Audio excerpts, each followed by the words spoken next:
Homens comuns podem ter dons especiais e nunca descobrirem eles ao longo de suas vidas. Mas poucos dons e habilidades se comparam e são tão sinistros como o de Santiago Meza Lopes, conhecido nos meios dos principais chefões mexicanos pelo nome El Pozolero, um homem que virou o principal profissional da ocultação de corpos no conflito de narcóticos que divide o México há anos. Hoje, vamos conhecer a história desse homem, que durante muitos anos teve como principal trabalho o terrível e sinistro serviço de sumir com cadáveres produzidos pelos cartéis mexicanos. Fala galera, eu sou Joel Paviotti do canal Iconografia da História e tô aqui para contar essa história para vocês. Uma história bastante interessante, curiosa, mas bastante trágica também, sinistra, como várias histórias que nós contamos aí no México. E para começar, vocês sempre sabem, a gente tem um produto bom e a gente pede para vocês. Se inscreva no canal, tem que se inscrever, dê seu like e ative o sininho para receber nossas recomendações. Edu, por gentileza,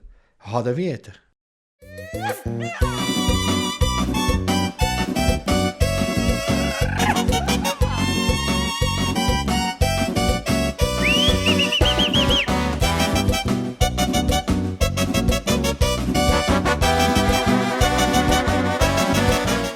Aí galera, antes de começar essa história aqui, que vocês sabem que é muito boa, eu vim falar um pouco da Insider, certo? Essa camiseta aqui que vocês estão ligados que eu gosto pra caramba e falo bastante dela. Véi, eu curto muito essa marca, de verdade, vocês sabem disso daí. Eu tô sempre na correria, uma hora estudando, fazendo roteiro, correndo por aí e tal, pratico corrida agora. E hoje eu tô aqui no estúdio, e a camiseta da Insider me caiu como uma luva em qualquer uma dessas situações. Além dela vestir meu corpo muito bem, a Insider faz essas camisetas com uma tecnologia muito diferenciada, tá ligado? O verão tá aí e é importante saber que vestir na Insider você tá livre de suor e de odor, você não fica fedendo. E tem que cuidar do sovaco, né, malandro? Sem falar que não precisa nem passar, ela desamassa no próprio corpo. É só vestir e já era. O bagulho é mágico mesmo, tio. Na verdade não é mágica, é tecnologia. Cara, se deixar, eu uso a Insider todo dia, tio. Essa camiseta preta mesmo que eu tô usando, combina com tudo, é super fresca, mesmo debaixo do sol mais quente que a gente pode ter no nosso Brasil, tá? Galera, o Edu já colocou aí na tela o cupom Iconografia 15 com 15% de desconto, que é o presentão que nós pedimos para vocês. É só abrir com a sua câmera, apontar aí pro QR Code, né? Ou clicar no link da descrição que a gente vai deixar também para vocês aí. A hora é agora, rapaziada. Já garante seu presente de Natal aí, tá ligado? Para um dos seus queridos amigos, familiares e tal. Não tem só camiseta, manja. Tem shorts, cuecas, calcinhas, mano, roupa feminina. Entra no site, vocês vão ver lá que tem bastante variedade. O papo tá dado. Entra lá, coloca o cupom Iconografia 15 e garante o seu presentão, certo? Agora, vamos para a história. Galera, o México está há muitos anos em um conflito entre cartéis. Vira e mexe, essas organizações entram em conflito e vocês já sabem, né? É corpo para todo lado. Isso é um fato e todo mundo já sabe aqui. É só assistir qualquer vídeo aqui do nosso canal sobre essa temática que vocês vão observar isso de forma muito abundante. Inclusive, depois que terminar esse vídeo, dá uma procurada na nossa playlist sobre o México.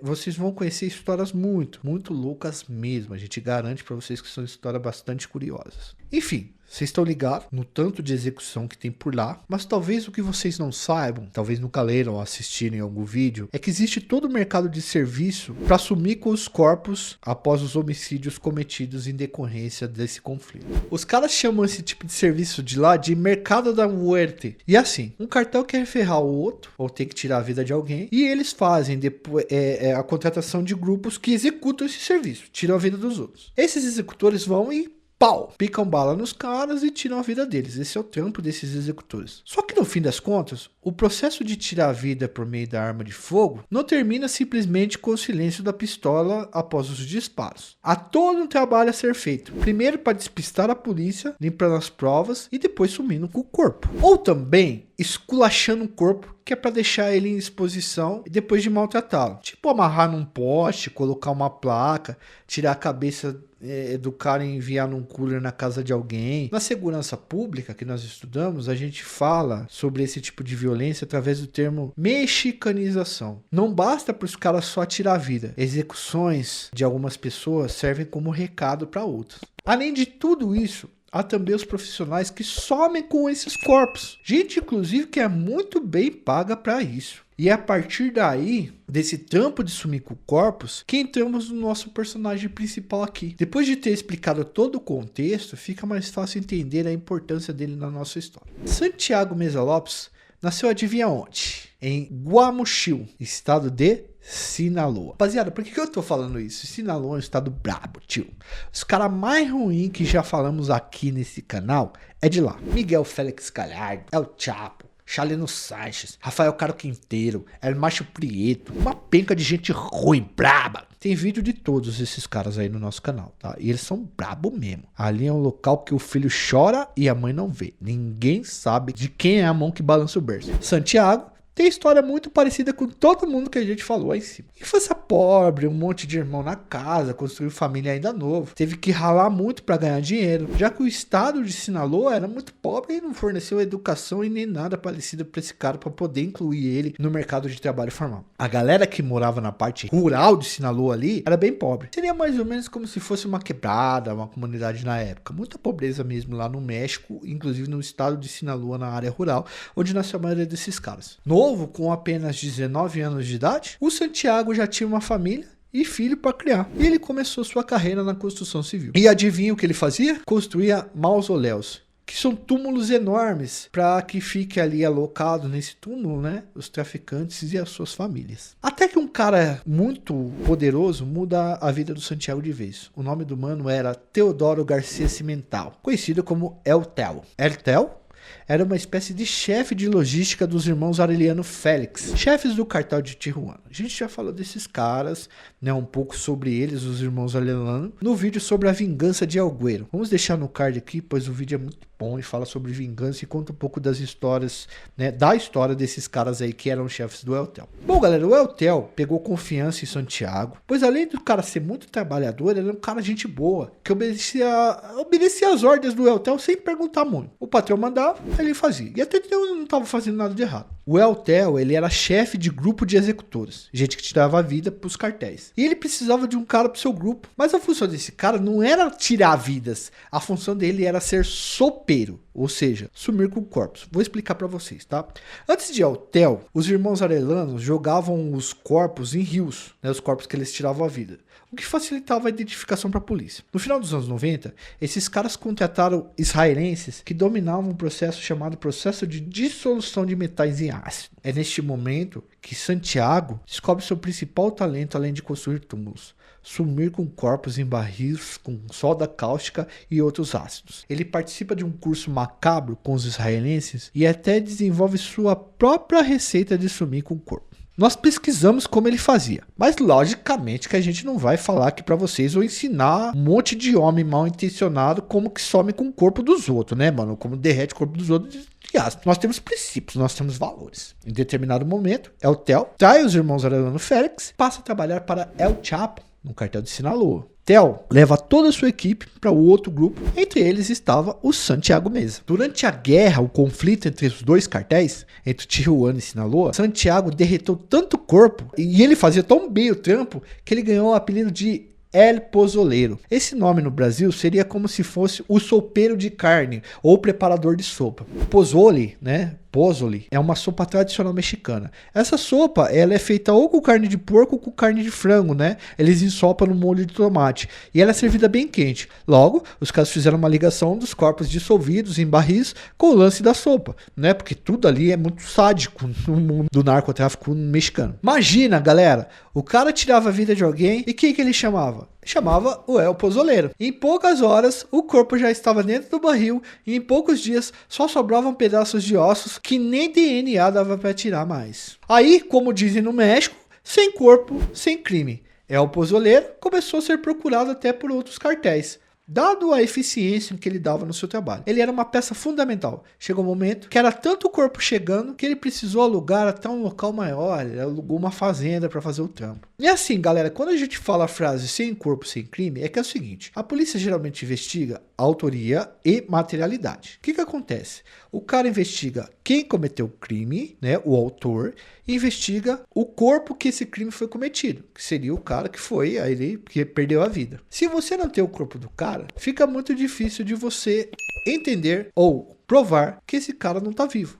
Porque a qualquer momento, se esse cara no corpo dele não foi encontrado, ele pode aparecer. E isso já aconteceu outras vezes. Existe aqui no Brasil o caso dos irmãos Nava. A gente tem até um vídeo no canal muito antigo, mas a gente vai refazer ele pra vocês. Os caras acharam que o cara tinha perdido a vida e de repente o cara aparece do nada. Então é muito louco essa situação. Durante esse conflito entre o cartel de Tijuana e Sinaloa, acredita-se que 3.000 pessoas perderam a vida. Pelo menos 900 delas foram derretidas no barril de El Pozoleiro. O cara não brincava de serviço e trabalhava muito. Quando foi preso, Santiago Meza disse que preferia continuar fazendo esse tipo de trabalho ao ver a sua família passando fome. Outra coisa importante é que, por ser um prestador de serviço que sumia com os corpos, ele não era atacado e nem tinha família atacada por outros cartéis. Galera, geralmente os grupos organizados, pelo que a gente conseguiu pesquisar, não consideram esse tipo de cara que faz esse serviço parte de alguma quadrilha. Seria mais ou menos como se ele fosse um prestador de serviço que qualquer um poderia usar em qualquer momento e precisaria do cara. É igual um seguro de carro, tá ligado? Eu sei que é meio complexo falar isso, e talvez isso até ácido, né?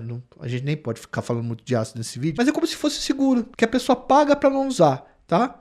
Então, era sempre bom manter o pozoleiro, porque um momento que você tirasse a vida de alguém, você precisaria do serviço do cara. O pozoleiro ficou anônimo até meados dos anos 2000, quando a Procuradoria-Geral do México, tá, que investiga o crime organizado, montou um grupo para encontrar restos mortais de pessoas vítimas do tráfico. Tinha muita gente sumindo. O pozoleiro foi preso e no interrogatório ele disse aos policiais que não se considerava um criminoso, tá ligado? Ele apenas tinha um serviço de sumir com o corpo, como se fosse um agente funerário que recebe para enterrar os cadáveres. Ele usou inclusive esse termo: eu sou um agente funerário do tráfico. O esquema era desse jeito: os caras ligavam para ele, iam até a porta do sítio onde ele fazia, né, o serviço lá em Tijuana e depois em Sinaloa, deixavam o carro lá, ele pegava o corpo e fazia o trabalho de dissolver o maluco. Tinha momentos em que ele chegou a ter, ao mesmo tempo, cerca de 50 barris derretendo corpos no fundo do seu quintal. Esse sítio aí a polícia chamou de galinheiro, dada a quantidade de pedaços de ossos que tinham ali jogado no lugar. O lugar, galera, esse galinheiro, ele era bastante sinistro. Ele assustou até os policiais mais experientes. Perguntado, né, quando o Santiago foi perguntado pela polícia se ele sabia a identidade das pessoas que ele dissolveu em ácido, o Meza disse que não olhava nem pro rosto do defunto, que era para não dar má sorte. Todo o corpo que ele pegava, fazia uma prece a Jesus Malverde, pá, sinal da cruz, e jogava o cara dentro da mistura, em barril de petróleo, e ali o cara ia sendo dissolvido. Galera, Jesus Malverde é um santo dos narcos, né? Vale até a pena uma hora a gente fazer um vídeo dele, a gente já tá prometendo, acho que eu vou escrever o roteiro pra fazer, porque seria bem interessante para vocês entenderem a religiosidade e criminalidade no México. Muitos dos narcos mais poderosos são adeptos aí, são fiéis do Jesus Malverde. E galera, quando o pozoleiro foi preso, a procuradoria, né, teve dificuldade até de conseguir arrumar penas altas para ele, pois realmente ele não tirava a vida de ninguém. O trabalho dele era sumir com o corpo em ácido, e nem o Código Penal mexicano estava preparado para isso. Obviamente que ele sabia quem eram os seus patrões e para quem ele prestava a maior parte dos seus serviços, né, galera? Mas como eu não sabia a identidade dos caras e não fazia muitas perguntas, ele respondeu pelo crime de associação e ocultação de cadáveres. Esses crimes aí têm penas muito menores do que tirar, por exemplo, a vida de alguém, ou sei lá, mano, ser chefe do tráfico. Mas o trampo que ele fazia evitou muito processo para os grandes chefões, porque sumir com o corpo quer dizer que ninguém tirou a vida de ninguém. Quando ele foi preso em 2009, a princípio, só conseguiram imputar a ele o crime de uso indevido de arma de fogo, já que quando ele foi preso, ele estava numa festa e ele tentou tirar a arma para atirar na polícia, mas ele não conseguiu porque ele não era um cara do crime, ele não era um soldado executor. Mas ao longo dos anos, galera, outras penas foram sendo computadas e ele ainda se encontra preso em uma penitenciária federal mexicana. Muito louco, porque nós buscamos uns artigos científicos lá do México, né, que falavam sobre essa prática e que estudaram os impactos da descoberta sobre pessoas que estavam dissolvidas em ácido, o impacto aquilo para a sociedade mexicana, né, de descobrir uma fita dessa daí. Chegamos a uma autora chamada Carolina Robledo Silvestre, que publicou um artigo muito bom, que vamos deixar nos comentários aí nas referências, como a gente sempre faz, caso queira entender melhor aí o impacto desse lance do sumiço de corpos lá no México. O artigo está na revista Cielo e foi realizado para a Universidade Autônoma da Baixa Califórnia, uma das mais conhecidas e importantes do território mexicano. O nome é Seguindo de las pistas del pozolero. Identidade e condição liminal em las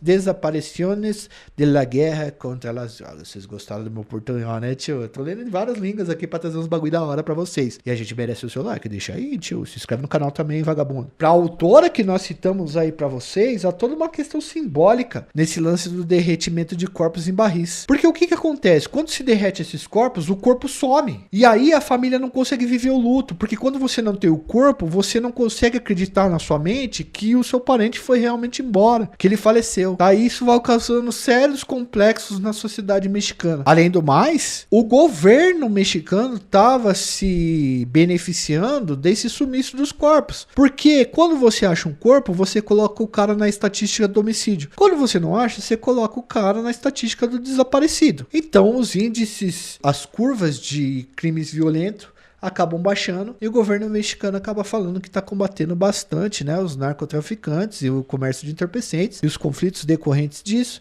mas na verdade muita pessoa está perdendo a vida, só não está tendo um corpo encontrado. Ao fim dessa história, no tribunal, no momento do julgamento, perguntaram para o El Pozolero se ele nunca pensou em abandonar o serviço, né, esse tipo de serviço de derreter os outros. Ele disse que se não fizesse isso, só saberia fazer outra coisa, que era construir túmulos. Ambas profissões seriam sustentados pelo conflito do tráfico. Eu espero que vocês tenham gostado desse vídeo. Eu não sei se vocês já tinham ouvido essa história. Foi uma história que nós nos deparamos com ela fazendo pesquisa sobre o México e achamos bastante interessante. E antes de ir embora, eu quero pedir encarecidamente que você faça a sua inscrição. Nós estamos com um problema, galera, que a galera tem assistido muito os nossos vídeos, eles têm muitas visualizações, vários deles estão passando de 1 milhão e a galera não tem se inscrito. Muitas das pessoas que nos seguem esquecem de se inscrever. Então, por favor, primeiro, abre a tela aí e clica na inscrição. Aí peço o seu like também, que ativa o sininho. O like é o pagamento vital do YouTube. Se possível, clique no botão valeu e doe alguma quantidade de dinheiro pra gente manter essa estrutura aqui, porque a gente precisa disso. E, se possível, vire membro do nosso canal por apenas R$ 4,99 por mês, ajudando a gente a produzir e tendo aí conteúdos exclusivos. Um forte abraço a todos. Fui. Valeu.